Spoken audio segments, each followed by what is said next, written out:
जय हिंद, नमस्कार फ्रेंड्स। ज्योति क्लासेस में आप सभी का एक बार फिर से स्वागत है।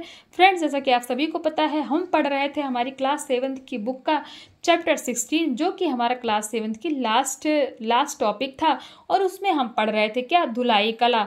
और धुलाई कला में मैंने अभी आपको बोला था कि अभी हमने क्या किया था, ये पूरा हमारा टॉपिक था, इसको कंप्लीट किया था। और मैंने बोला था कि 10 मिनट बाद हम इसका ये करने वाले हैं, स्मरणीय तथ्य और प्रश्नावली। तो उसी के अनुसार फ्रेंड्स शुरू करते हैं। आई होप जो है ये आपको अच्छे से क्लियर हो गया होगा। फिर भी हम एक बार रिवीजन में देख लेते हैं कि हमने क्या पढ़ा। अभी थोड़ी देर पहले हमने पढ़ा क्लास 7th की बुक में लास्ट हमारा धुलाई कला, it mean washing of cloth. उसमें हमने देखा वस्त्रों की धुलाई किस प्रकार की जाती है, व्यापारिक धुलाई कैसी होती है, और जो है ये सब चीज़ों के बारे में हमने जाना। और साथ ही साथ हमने देखा घर पर वस्त्रों की धुलाई कैसी होती है। फिर हमने देखा धुलाई में काम आने वाले उपकरण हैं। फिर हमने यानी कि जब हम धुलाई करते हैं तो हमें किन किन उपकरणों की किसकी मटेरियल की आवश्यकता पड़ती है, उन सभी के बारे में हमने जाना था। वस्त्र को धोने से पूर्व ध्यान रखने योग्य बातें, ये भी हमने पढ़ा। फिर हमने सूती वस्त्र धोने की विधियां देखी कि किस तरह सूती वस्त्र धोया जाता है, रंगीन सूती वस्त्र धोने की विधि देखी। फिर हमने देखा कि वस्त्रों पर नील लगाते समय सावधानियां, टिनोपाल लगाना, कलफ लगाना, कलफ कितने प्रकार के होते हैं, कैसे कैसे बनाया जाता है। हमने अलग अलग प्रकार के कलफ बनाने की विधियां भी सीखी। तो फ्रेंड्स, ये हमने अभी थोड़ी देर पहले पढ़ा था। आई होप आपका रिवीजन हो गया होगा। आपने अगर ये वीडियोस नहीं देखी हमारी प्रीवियस वाली, तो जाइए प्लेलिस्ट में आपको मिल जाएगा, आप वहाँ से इन वीडियोज़ को देख सकते हैं। तो चलिए फ्रेंड्स, देखते हैं इसी चैप्टर का स्मरणीय तथ्य यानी कि मेमोरेबल फैक्ट्स। देखते हैं क्या है। मानव द्वारा शरीर की सुरक्षा के लिए क्या किया जाता है, वस्त्र धारण किए जाते हैं। सही बात है। वस्त्रों की धुलाई कोई साधारण क्रिया नहीं वरन एक कला है। यानी कि बोलते हैं ना, अरे कपड़े ही तो धोने हैं, अरे कपड़े ही तो धोने, वो तो पता है, पर कपड़े वही धो सकता है जिसको कपड़ा धोना आता हो। नहीं तो ऐसे तो पानी में निकाल करके कोई भी धो सकता है। तो हुआ ना ये एक आर्ट। तो कपड़ा धोना क्या है, एक कोई साधारण क्रिया नहीं है। ये क्या है, ये एक आर्ट है, इट मीन्स एक कला है। धोबी द्वारा वस्त्रों को धुलवाना एक प्राचीन रूप है, बहुत पुराने समय से ये चलता आ रहा है। समझदार गृहिणियां घर पर ही वस्त्रों को धोना अधिक अच्छा समझती हैं। वस्त्रों की धुलाई के लिए जल प्रधान आवश्यक है। यानी कि सबसे इम्पोर्टेंट तो बहुत कुछ है, बट सबसे ज़्यादा आवश्यक क्या है, पानी। क्योंकि आपके पास कुछ भी हो, अगर पानी ही नहीं है तो आप कैसे वस्त्र धो सकते हैं ना। तो ये हमने देखा। वस्त्रों की किस्म को ध्यान में रखते हुए विभिन्न प्रकार के साबुनों का प्रयोग वस्त्रों को धोने के लिए किया जाता है। यानी कि जो रेशमी वस्त्र हैं उनको किस तरह के साबुन से धोना है, कॉटन के वस्त्रों को कैसे धोना है, ऊनी वस्त्रों को कैसे धोना है। अलग अलग वस्त्रों को धोने के लिए अलग अलग साबुन का प्रयोग किया जाता है, हम सभी को पता है। वस्त्र धोने के पश्चात उनमें चमक तथा सफेदी लाने के लिए नील और रानी पाल का प्रयोग किया जाता है। सूती कपड़े में कड़ापन लाने के लिए कलफ का प्रयोग किया जाता है। तो ये था हमारा स्मरणीय तथ्य। आई होप आपको समझ में आ गया होगा।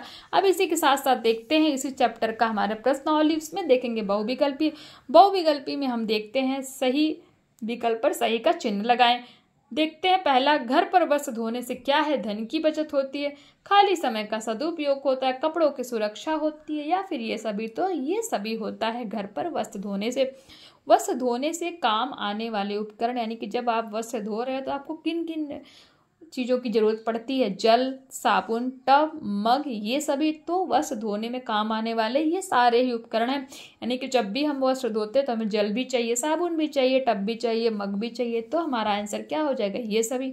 अब देखते हैं, रंगीन वस्त्रों को सुखाना चाहिए धूप में, वर्षा में, छाया में, या फिर इनमें से कोई नहीं। तो हमें रंगीन वस्त्रों को किसमें सुखाना चाहिए फ्रेंड्स, रंगीन वस्त्रों को हमेशा हमें क्या चाहिए, रंगीन वस्त्रों को हमें किसमें सुखाना चाहिए, बताइए फटाफट बताइए। रंगीन वस्त्रों को हमें सुखाना चाहिए धूप में। रिक्त स्थानों की पूर्ति कीजिए। वस्त्रों की धुलाई के लिए क्या होता है, जल प्रथम आवश्यक है। रंगीन सूती वस्त्रों को क्या करना चाहिए, उबाल कर नहीं धोना चाहिए। यानी कि उबाल कर पानी में उनको नहीं धोना चाहिए, अगर जरूरत पड़े तो बहुत गुनगुने पानी में धोना चाहिए, हमने पढ़ा था। नील लगे कपड़े को सदैव क्या करना चाहिए, धूप में ही सुखाना चाहिए। सही वाक्य पर सही का चिन्ह लगाएं तथा गलत पर गलत का देखते हैं। नील के प्रयोग से वस्त्रों पर पीलापन आ जाता है। जी नहीं, ये स्टेटमेंट हमारा क्या हो जाएगा, फॉल्स हो जाएगा। नील लगाने से वस्त्रों पर चमक आती है, ना कि पीलापन आता है। घर पर कपड़े धोने से धन की बचत होती है। तो क्या स्टेटमेंट ट्रू है? जी हाँ, हमारा ये स्टेटमेंट ट्रू है। अब देखते हैं, नील लगे कपड़ों को धूप में नहीं सुखाना चाहिए। तो ये स्टेटमेंट हमारा क्या हो जाएगा, फॉल्स हो जाएगा। हमने पढ़ा था हमारी प्रीवियस क्लास में, आपको नहीं समझ में आ रहा है तो आप प्रीवियस क्लास देखिए, उसमें हमने सारे टॉपिक पढ़े हैं। तो नील लगे कपड़ों को फ्रेंड्स धूप में ही सुखाना चाहिए। तो ये था फ्रेंड्स हमारा क्या, हमारा प्रश्नावली जो हमने सॉल्व किया। और हमेशा की तरह ये हमारा अति लघु उत्तरीय है, लघु उत्तरीय, दीर्घ उत्तरीय आप देख सकते हैं। वस्त्रों में नील क्यों लगाते हैं? चमक के लिए, हमने देखा था, पढ़ा था। वस्त्रों की धुलाई क्यों आवश्यक है, किस लिए धोना चाहिए, हमने सबसे पहला ही टॉपिक पढ़ा था। धुलाई कितने प्रकार की होती ये भी हमने देखा है। नील तथा रानी पाल का प्रयोग वस्त्रों पर क्यों किया जाता है सभी को पता है। प्रेस से कोई एक लाभ बताइए, वो भी हमें पता है। कलफ कितने प्रकार के होते हैं वर्णन कीजिए, हमने विभिन्न प्रकार के कलफ प्रीवियस क्लास में पढ़े हैं, आप देख सकते हैं। आप उसको देखने के बाद उसके माध्यम से आप इस क्वेश्चन को सॉल्व कर सकते हैं। तो फ्रेंड्स बहुत इजी क्वेश्चन होते हैं, इसीलिए मैं इनको सॉल्व करा के आपका टाइम नहीं वेस्ट कराती। आई होप आप इसका स्क्रीनशॉट अभी तक ले लिए हो और इन क्वेश्चंस को आप घर पे सॉल्व कर रहे हो।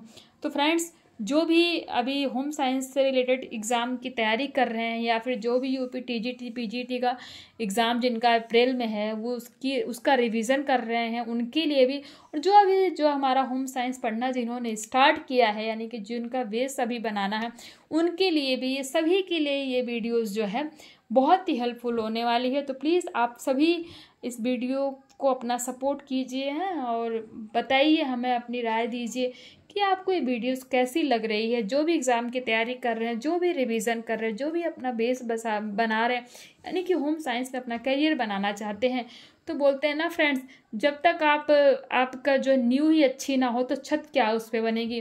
तो आप अगर न्यू भी बना रहे हैं तो उसके लिए भी आपका ये समझ लिए रामबाण है, क्योंकि होम साइंस जहाँ से शुरू होता है वहाँ से ही हमने पढ़ना शुरू किया है। तो फ्रेंड्स आई होप ये वीडियोस आपको अच्छी लग रही हो। और इसी के साथ हमारा जो आपको मैंने बताया, हमारा जो क्लास 7th है वो कंप्लीट हो गया, यानी कि हमने ये देखिए हमारा लास्ट चैप्टर था, इसी के साथ हमने हमारा क्लास 7th की जो हमारी बुक थी उसको हमने कंप्लीट कर लिया है। और अभी हम नेक्स्ट क्लास जब हम करेंगे उसमें हम पढ़ेंगे हमारा क्लास 8। तो फ्रेंड्स हमने देखिए ये हमारा क्लास 6 है, आप ये देख पा रहे होंगे, ये हमारी क्लास 6 है, हमने इसको कंप्लीट कर लिया। और साथ ही साथ ये हमारा क्लास 7 है, इसको भी हमने कंप्लीट कर लिया। अब हम नेक्स्ट क्लास में मिलेंगे आपको एक नए न्यू क्लास में, यानी कि एक न्यू सेशन के साथ क्लास 8 की पढ़ाई हम करेंगे। तो आप सभी को आई होप ये दोनों ही बुक पढ़ने में बहुत ही मज़ा आया होगा।